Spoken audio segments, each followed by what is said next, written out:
La chaise vide. La fille d'un homme avait demandé au pasteur de son église de venir prier pour son père. Lorsque le pasteur arriva, il trouva l'homme étendu dans son lit, sa tête soulevée par des oreillers. Il y avait une chaise vide à côté de son lit.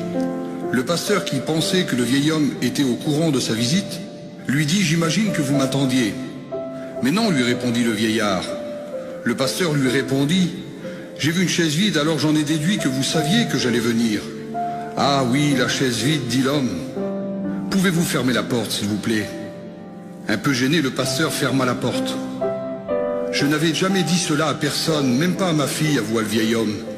Mais durant toute ma vie, je n'ai jamais su comment prier.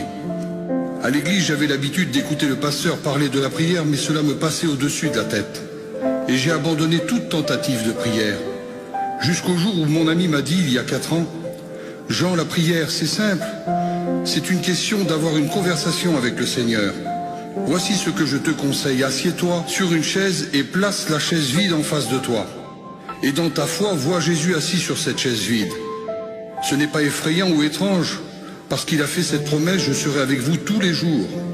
Puis parle avec lui de la même manière dont tu le fais avec moi maintenant. » Alors j'ai essayé, et j'ai tellement aimé cela que maintenant je lui parle quelques heures par jour.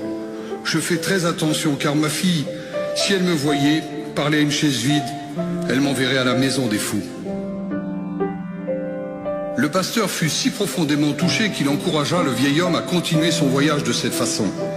Alors le pasteur pria avec lui fit l'onction d'huile et le quitta pour aller à l'église. 2 jours plus tard, la fille du vieil homme appela le pasteur pour lui dire que son père était mort dans l'après-midi. Le pasteur demanda « Est-il mort en paix ?»